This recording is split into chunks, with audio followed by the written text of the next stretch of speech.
At a crowded supermarket in Charlotte, a young black man uses the money he has spent the past 18 months saving to buy supplies for the cafe he has always dreamed of, opening just as he is about to pay. He hears an elderly veteran struggling to afford his medication. The man doesn't beg, doesn't ask for help. He simply accepts his fate in silence. The young man should walk away and focus on his dream, but instead, he chooses to do something no one else in that store dares to do: help the man. What he doesn't realize is that this act of kind is about to change his life forever. The overhead lights cast a sterile glow over the supermarket aisles, reflecting off the polished tile floors. As Cameron Bennett maneuvered his cart with careful precision, the air smelled faintly of freshly brewed coffee.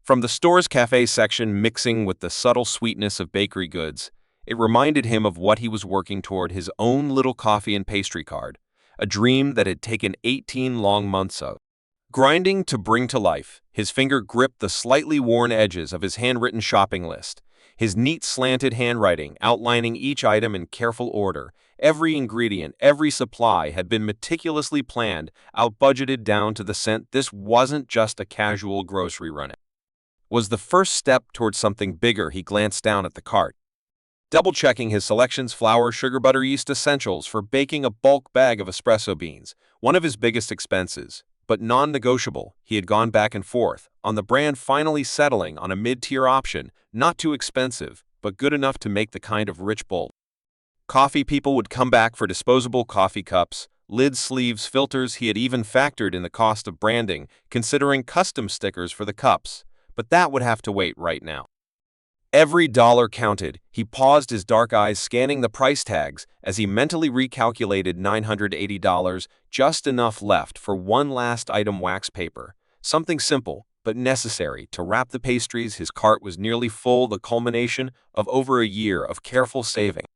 Long shifts and late nights spent dreaming about the moment he would finally launch his business. For a brief second, he allowed himself to imagine it: the early mornings, the smell of freshly brewed coffee filling the air, the warmth of a cinnamon roll in someone's hands as they rushed to work. He'd spent countless hours perfecting his recipes, adjusting ingredients, testing different brewing techniques.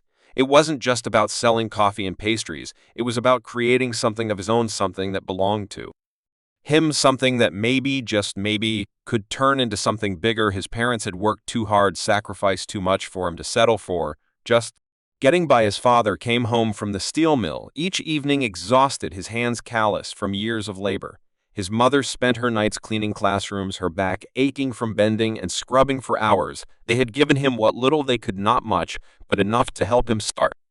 Enough to trust that he wouldn't waste it. He wouldn't waste it. Cameron adjusted his grip on the cart and turned toward the aisle where the wax paper was stocked. One more item, and he was done. As Cameron reached for the wax paper, the rhythmic beeping of cash registers and the murmur of distant conversations filled the supermarket, blending into background noise. The air carried a mix of scents: freshly ground coffee from the store's cab section, the faint sweetness of bakery goods, the sterile sharpness of the pharmacy counter nearby. His mind was focused, his calculations precise.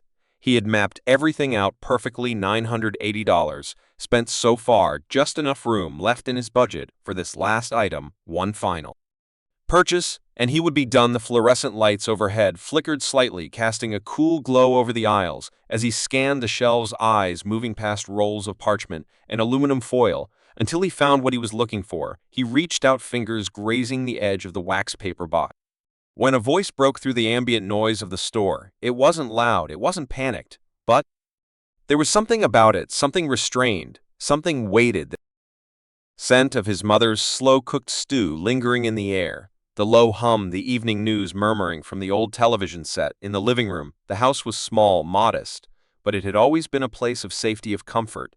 Not tonight. His mother was at the kitchen counter, her back turned, wiping down the surface with slow, methodical movements. His father sat at the dining table, flipping through a stack of bills, his reading glasses perched low on his nose. The rhythmic ticking of the old wall clock filled the silence between them. Cameron barely had time to set down his keys before his mother turned, her sharp eyes locking onto him. No bags, no supplies, nothing but a single roll of wax paper. She frowned. Where are the groceries? His father looked up, then his expression already clouding. The exhaustion of a long workday set heavy in his features, the lines on his face deepening as his gaze flickered to Cameron's empty hands. Cameron's throat tightened. He had rehearsed this conversation in his head on the way home, but now standing here under the weight of their expectant stares, the words felt heavier than he had imagined. His mother's brow furrowed deeper. As the silence stretched too long, Cameron, he exhaled slowly. I gave the money to someone who needed it. For a moment, neither of them spoke. The only sound was the muffled voice of the news anchor on the television and the steady ticking of the clock above the kitchen sink. Then his mother blinked. You did what? Cameron shifted on his feet. There was a man at the store, a veteran. He couldn't afford his medication. He needed $1,000, his mother's hand slapped against the counter. Hard, the sound cracked through the room like a whip. Cameron Kanki. Her voice rose, disbelief laced in every syllable. His father straightened in his chair, his fingers tightening around the bills in his hands. Tell me. You're joking, he said, his voice dangerously calm. Tell me you didn't just throw away everything we worked for. Cameron's jaw clenched. It wasn't throwing it away. His father's chair scraped loudly against the floor as he stood up, slow but deliberate. You gave it all away, just like that. His voice was louder, now sharper. He needed help, Cameron insisted, and I had the money. His father let out a hollow laugh, one that held no amusement, only anger. Had you had the He took a step closer, his broad frame casting a shadow over Cameron. And now you have nothing, no business, no supplies, no way to start over. His mother shook her head, pressing her fingers against her temple. Cameron, that money wasn't just yours. Chun to gip on tea, a Kim Tung Shu Tung Chut Mer, voice cracked, frustration bleeding into something else, something closer to heartbreak. Chun Tin, K Chung Tinan Sion Lan Duji Dai Du. Cameron's chest tightened. This wasn't die do, this was the right thing to do. His father scoffed, running a hand over his face. And how do you even know he wasn't lying? You think people don't make up stories? He pointed a finger at Cameron, his voice rising again. You think some stranger in a grocery store deserved everything you had more than you do? Cameron's pulse pounded. He didn't ask me for anything. He wasn't scamming me. His father's hand slammed down on the table. Then why didn't he go to the VA? Why didn't he ask for help from the people who were supposed to take care of him? Why did he just happen to be standing there waiting for some kid like you to come along with $1,000 in his pocket? Cameron clenched his fists at his sides because no one else was going to help him. His father shook his head. And now you've lost everything because you thought you could save someone. Cameron's breath came faster. Maybe I did, he shot back, but at least I did something. His father's jaw locked, his face darkening. You're a damn fool, he muttered under his breath before shaking his head and turning away. I need some air. Without another word, he grabbed his jacket from the chair and walked out the door, slamming shut behind him. Cameron's mother stood frozen in place, one hand gripping the counter, her shoulders tense. Slowly, she exhaled, pressing her fingers to her lips, as if trying to steady herself. Then, without looking at him, she shook her head. I don't even know what to say to you right now. She murmured, voice tight with disappointment. Her words cut deeper than his father's anger ever could.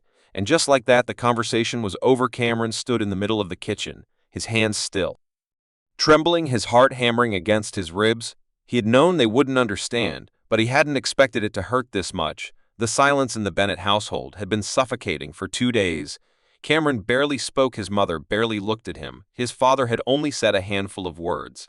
Since their argument, most of them clipped cold and distant. Every time Cameron stepped into her room, the air seemed to thicken, weighed down by the disappointment hanging over him like a storm cloud that refused to break. He didn't regret what he had done, but the aftermath saved